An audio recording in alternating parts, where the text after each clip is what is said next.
On December 17, 1950, a United States Air Force F-86 Sabre, flying on patrol over Korean airspace, observed in the sky below the swept-wing silhouette of a Model 15 MiG. The Sabre's pilot dived on the oncoming target and then positioned himself behind the Soviet-built aircraft. The MiG weaved to avoid the American pilot's aim, and for a moment appeared to elude its predator. However, it took only a few minutes for the American pilot to position himself for the shot, and in the space of seconds, the struggle for air superiority over Korea, with the prestige of two opposing philosophies at stake, had begun.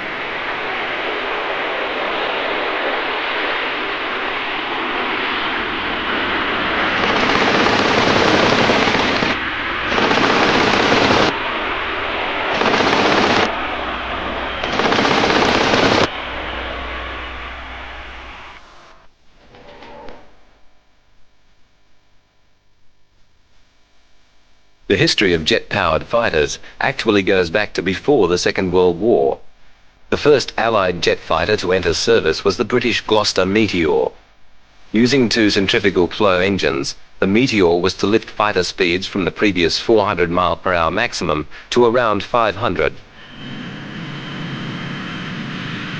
These Meteors are based in Europe just before the end of the Second World War.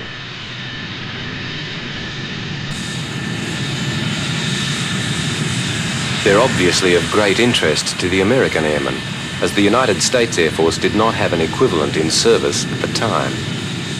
In fact, the Meteor saw very little combat, in the main being kept in England for fear that the new technology would fall into enemy hands. It was, however, vitally useful for shooting down the V-1 weapon fired against Britain, a role where its great speed had a major advantage.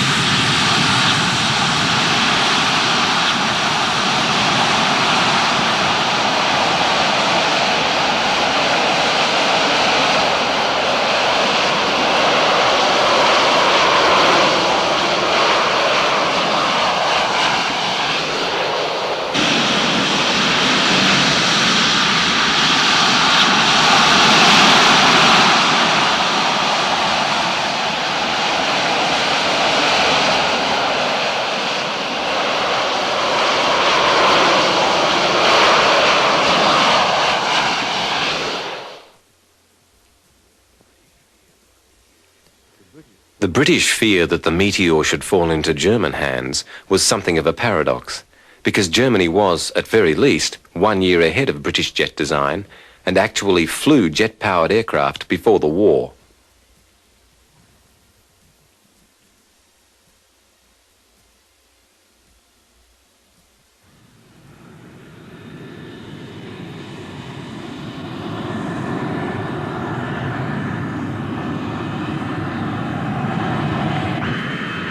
Here, a young German pilot is given some last-minute advice before his first jet flight. Without doubt, the Luftwaffe's most stunning success was this plane, the Messerschmitt 262, an excellent aircraft powered by two axial flow jet engines, which actually made it faster than the Meteor. Also, it employed a successful aerodynamic shape, and later models were intended to utilize a swept-wing philosophy which German engineers were at the time developing. Over 1,500 262s were actually built, but on Hitler's personal insistence, many of them were committed to a bomber role, in which the Swallow, as it became known, was by no means best utilized. Later, and at first unofficially, German High Command allowed the 262 to be used as a fighter. In the short time that it was used in the fighter role, the 262's devastating speed caused havoc amongst Allied bombers. Unfortunately for the Germans, the 262 came just too late to save the Third Reich, but it did give the Allies another insight as to the possibilities of jet development.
Concentrating more on improving piston engine design, America did not start developing jet technology until 1943.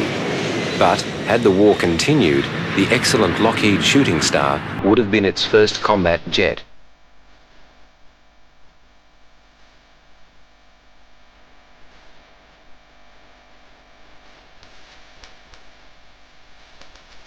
This is a photo reconnaissance version, but the basic fighter, which saw service for many years, was very much the same.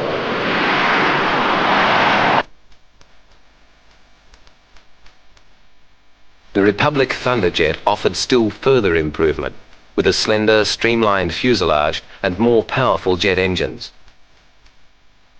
But both the P-80 and the P-84 used the straight wing design, which really was very little different from the shapes employed in World War II.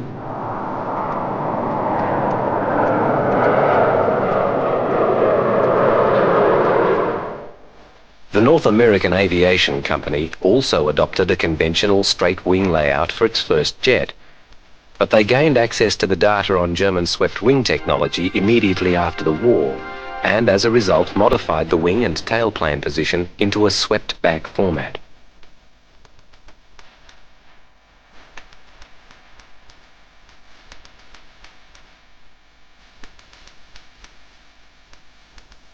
The P-86 Sabre, as it became known, was ultimately also to incorporate many other advanced features, like the all-moving tailplane, automatic slats on the wing, and powered air brakes.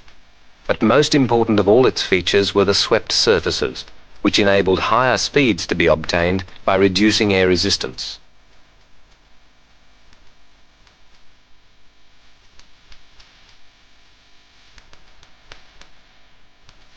At the heart of the P-86 was a General Electric J-47 jet engine, which utilized the axial flow principle, like that used in the earlier German Me-262, but now more sophisticated and refined.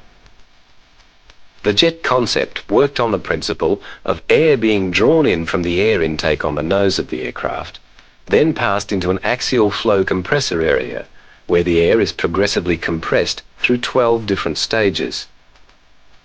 It is then forced into the combustion chambers, where atomized fuel is injected and the mixture is then ignited. The resulting combustion and expansion of exhaust gases provides the thrust necessary and also drives the compressor so that the cycle continues.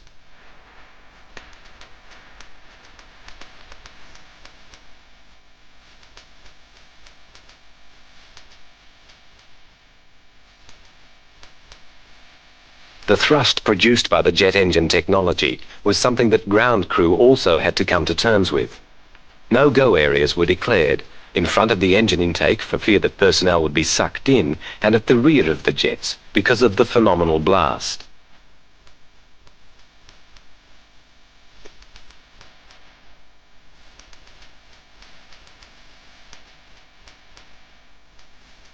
One problem all jet engines had against piston aircraft was that they consumed vast quantities of fuel. And in a small area such as a fighter's fuselage, every square inch of available space is dedicated to this all-important commodity. The Sabre, like many other fighters, also employed drop tanks to provide extra kerosene.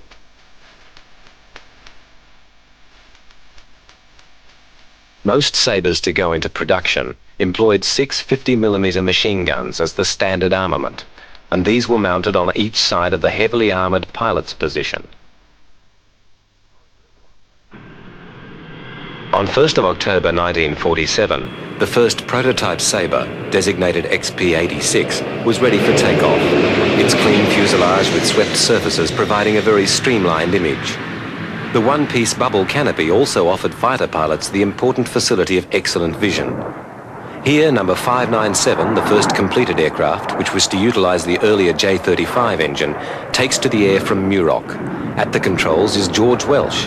Welsh was based in Hawaii at the time of the Japanese attack on Pearl Harbor, and, flying a P-40, he was one of the few pilots actually to get into the air to retaliate. He had the distinction of shooting down the first Japanese aircraft in the Second World War, and he later became a test pilot and worked throughout the F-86 test program. This is not the actual first flight of the Sabre. However, it is interesting that the gear is down all the time, because on the original flight the gear was retracted and there was great difficulty lowering the nose wheel on the approach. So Welsh brought the aircraft in nose high, and the impact of the main wheels bumped the nose gear into place.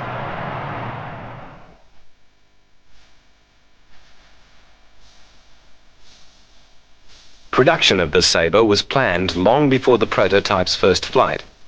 Mainly because of the advantages of the swept wing at high speed, the Sabre went into production on 16th of October 1947, with an initial order of 33 F-86A and 190 F-86Bs, which was changed to F-86As later on.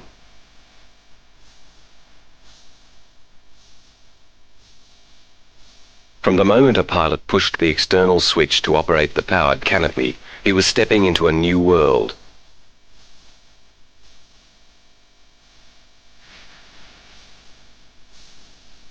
Once inside, he would first check the ejector seat locking pins. These could not be removed until shortly before taxiing, to prevent accidental firing while the plane was still on the ground. The pilot would then take stock of the staggering array of controls and instrumentation integral to the new technology.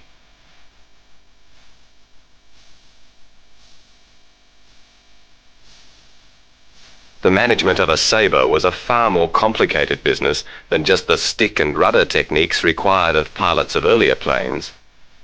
Here, 5,200 pounds of thrust had to be controlled and directed to propel what at the time was the world's fastest fighter.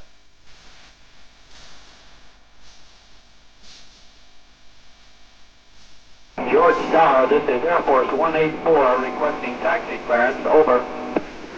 Air Force 184, this is George Tower. Traffic southwest, cleared to runway 21 right.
One difference between jet-powered and piston engines is that it takes some time to build up the necessary thrust to get the aircraft off the ground.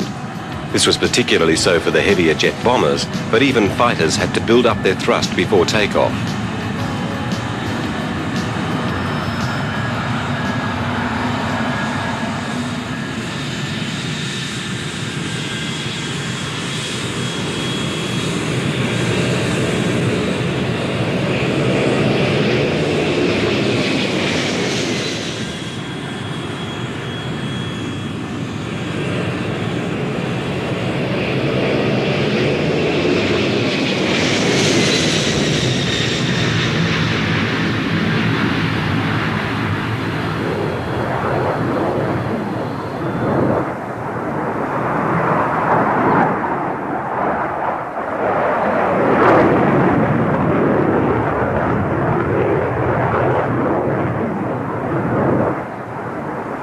If you look carefully on this shot, you can see the automatic leading edge flaps open, which would give the pilot more control at low speed. In every way, a Sabre was a fighter pilot's aircraft, and its nimbleness and agility were to pay dividends in the years to follow. At this time, the Air Force's designation P for pursuit was replaced by the more apt F for fighter, and the Sabre became the F-86.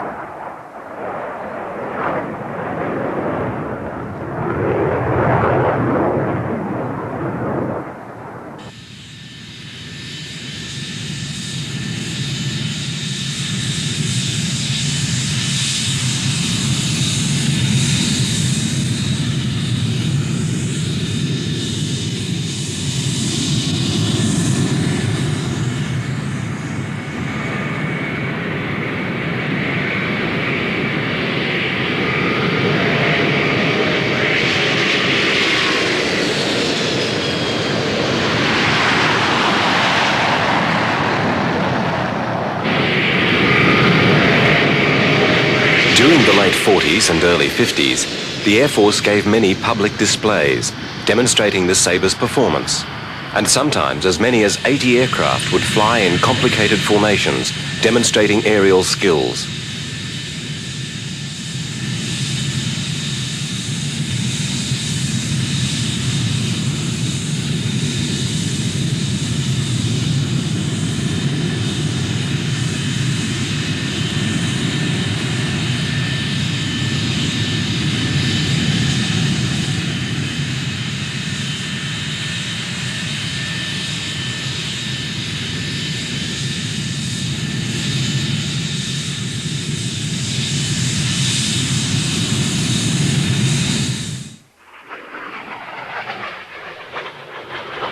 The breaking of the sound barrier was still a novelty, and although by then it was a routine for the pilots, at these air shows it was a highlight of the day for the crowds.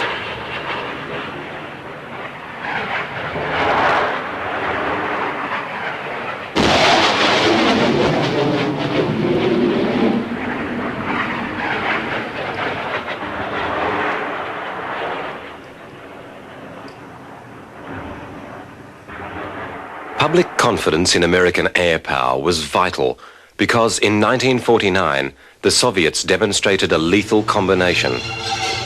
Russia had copied the American B-29 long-range bombers, which could, on a one-way mission, reach the US. Worse, and US B-29s were rapidly deployed to the region to destroy northern factories and communications. In actual fact, the B-29 was not the most suitable weapon for this work, but nevertheless it did the job quite effectively, as the US virtually controlled the skies over Korea.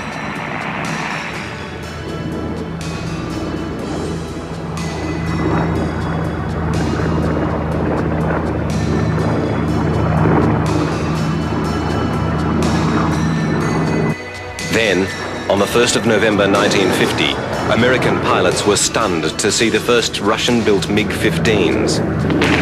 These aircraft were way ahead of anything the Soviets were thought to have developed, and B-29s, even with their defensive armament, were no match for these brilliant, stubby Soviet fighters.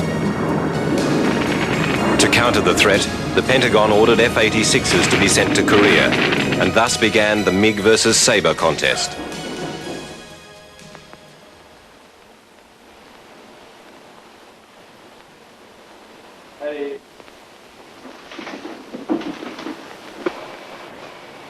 The first 4 flights into the area will stay below the contrails and keep a close watch on the fighter bombers.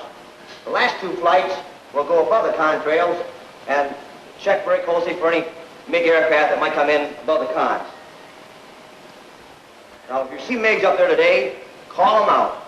Give their altitude, direction, and geographical location on the map. And call it out and then get off the radio. Now remember, once you look around, keep your speed up, and if you do get a bounce, cut him off, and drive in range. When you get in range, shoot, and when you shoot, shoot to kill. Anybody got any questions? Okay, let's go get him.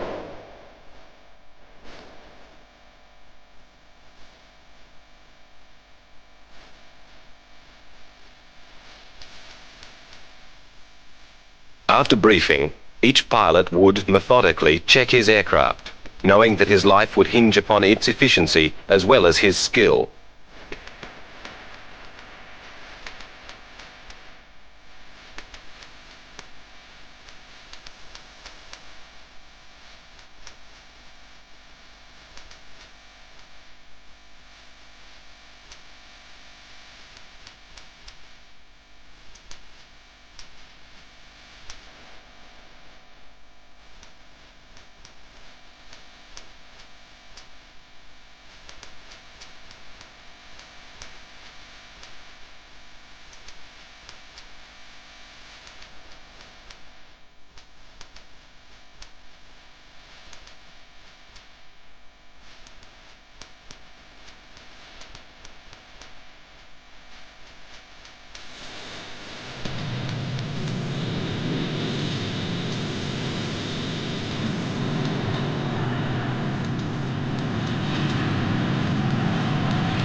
Usually, Sabre forces were flown in groups of 4 aircraft.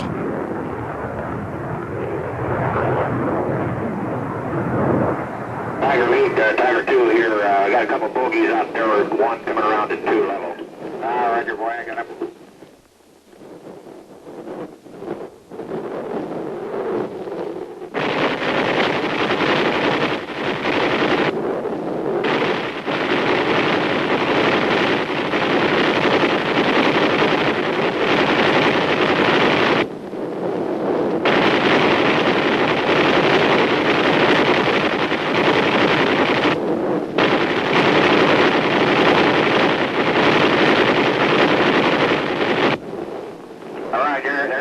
Going down. You got him? All right, boy, that's a good deal. Watch it, we got 4 of them coming in here on us at 7 o'clock. Hang on.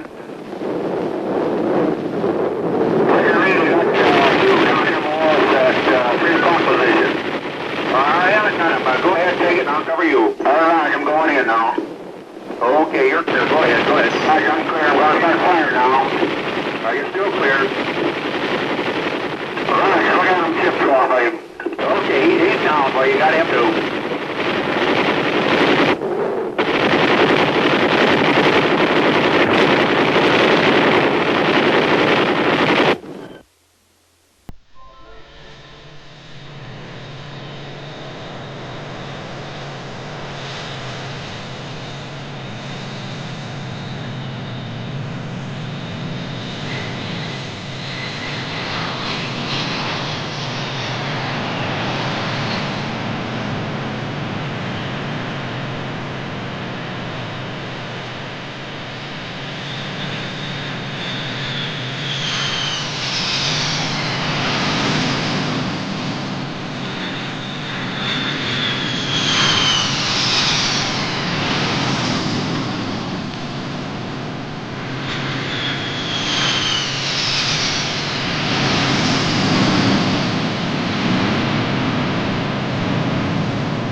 By 1952, US pilots had been exposed to MiG-15s on many successful sorties.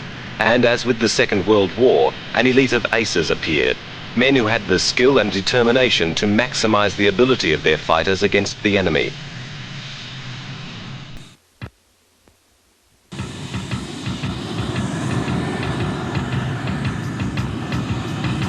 One of the US aces was Colonel Gabreski. Gabreski came to Korea already an ace after flying Thunderbolts during the Second World War, but his reputation was to be enhanced even further as a MiG killer. The skill and experience of the American pilots was vital, because the MiG itself was by no means a poor plane.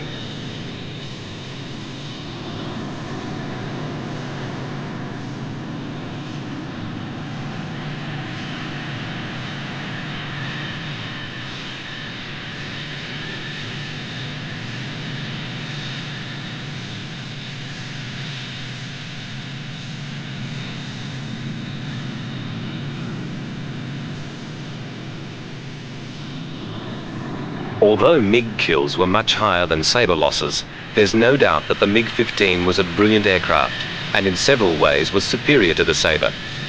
Because of this, the Air Force was very keen to lay their hands on a 15 to find out what made it work. and in the later stages of the conflict, dropped leaflets over enemy territory offering enemy pilots $100,000 if they defected with their plane to the south. One pilot, Lieutenant Rowe, took up the offer, and it must have been a very surprised ground crew indeed that saw a MiG-15 land at Kimpo on September the 21st, 1953. The plane was soon in the hands of American pilots, eager to fly the MiG to assess it for themselves.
One of the main attributes of the MiG was its armament, which consisted of one 37mm and two 23mm cannon, mounted in a compact demountable unit, which could be quickly replaced by ground crew, enabling the aircraft a very fast turnaround.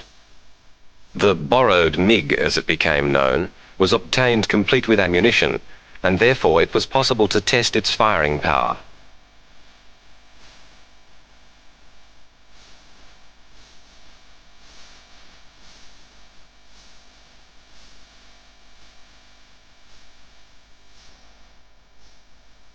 Aircraft carrying heavy cannon have a slower rate of fire than the 6 machine guns of the Sabre, but the hitting power of the cannon was much greater.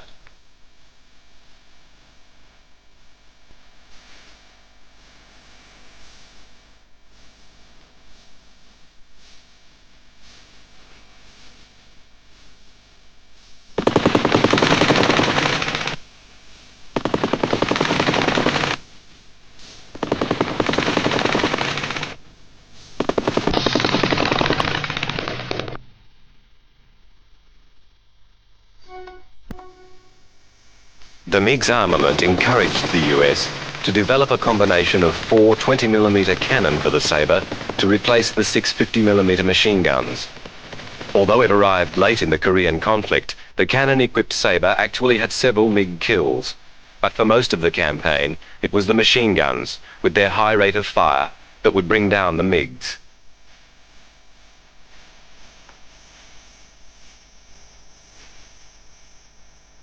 To maximize opportunities, pilots were taught not to approach the enemy directly from behind, but slightly from the side, an angle which offered a bigger fuselage surface to hit.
With the excellence of the MiG's design and the power of its arms, the F-86s did not have things all their own way. However, the excellence of the original Sabre design and its sturdy airframe held it in good stead. Many aircraft returned home bearing the results of incredible damage and yet still flying, a tremendous credit to North America's craftsmanship.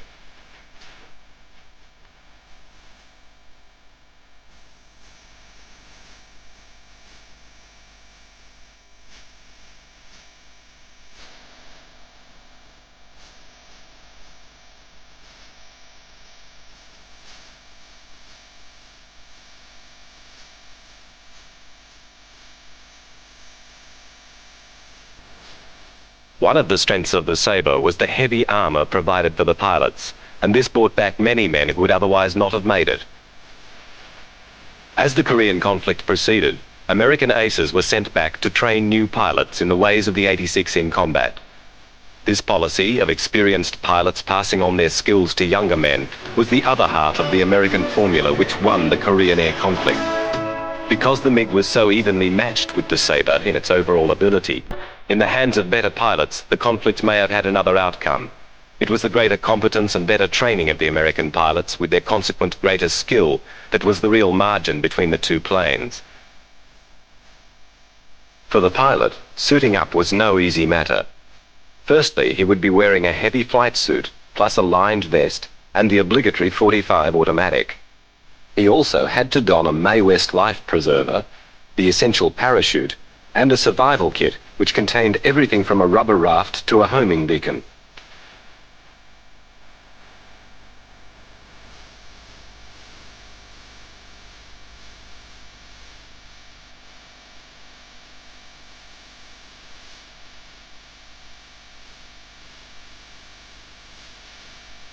By the time he was sitting in his Sabre, complete with helmet and oxygen mask, he must have felt almost an integral part of the plane. To some extent, this was symbolic, because it was the bonding of man and machine that made the US fighters so effective during the Korean campaign.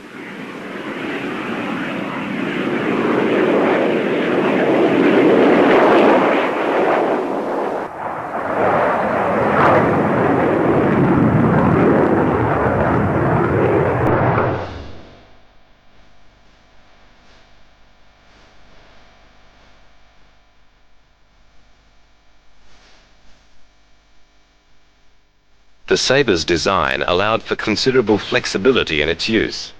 While it was essentially designed as an interceptor, it could be equipped with air-to-ground rockets, or even to carry bombs. This made it ideally suited to the interdiction role, and even though it was rarely used in this way in Korea, other countries in other theaters employed the 86 very successfully as ground attack aircraft.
Too late for the Korean conflict, the US developed air-to-air homing missiles, such as the ingenious Sidewinder, and these were fitted to Sabres to increase their interceptor ability. Here, a standard 5-inch unguided rocket is being fired from one side of an 86 to act as a test target to the Sidewinder, fired from the other side.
The Sabre was also built in Canada and Australia and assembled in Italy and Japan.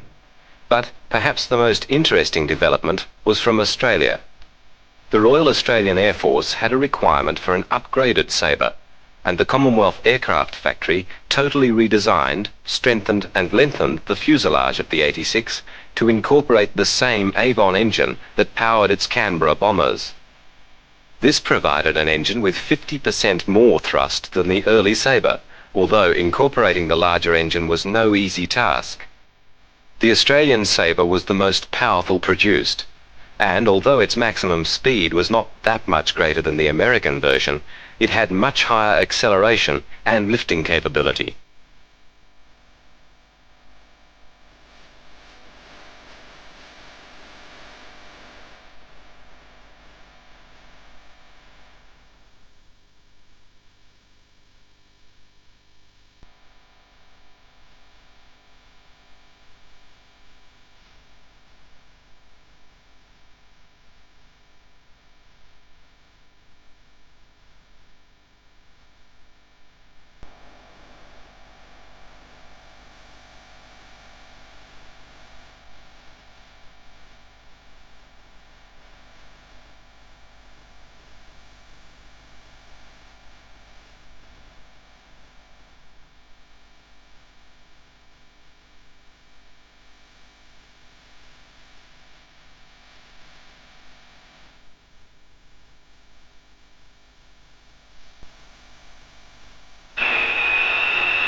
The large letter P on the side of this plane is the standard Commonwealth symbol for prototype, similar to the Y used by American aircraft.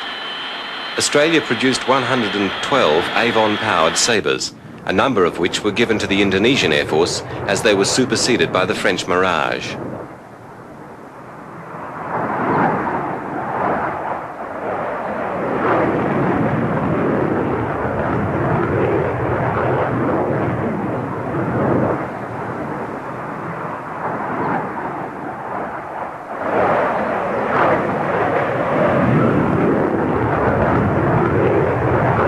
By the early 1960s, the Sabre, still in service with many different countries, was starting to age. Though the use of Sidewinder missiles enhanced its hitting power as an interceptor, no aircraft, not even the fabled 86, could stay in frontline service forever. And besides, North American had produced a successor in the form of the F-100 Super Sabre, larger and with speeds of up to 1,000 miles per hour. This, the first of the famous Century series of American fighter aircraft, is shown here next to an F-86 Sabre Dog.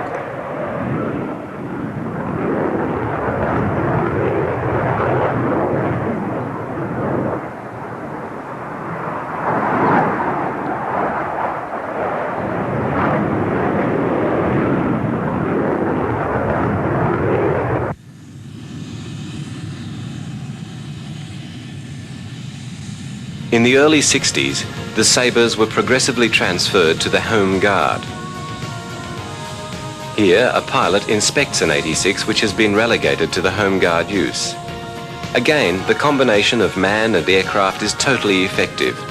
The skills and experience of a combat veteran are not lost to the nation, and neither is the investment that it originally made in such a well-built and long-serving aircraft as the 86.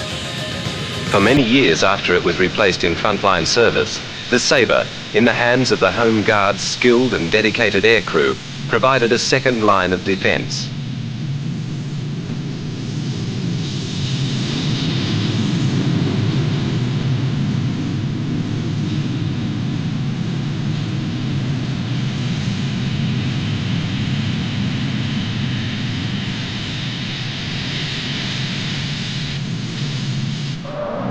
The F-86 was flown by US National Guard squadrons into the 70s and is still being flown by air forces around the world. The design, that traces its way back to the 1940s, has proved extremely durable, not only because the Sabre was well built, but because it did its job.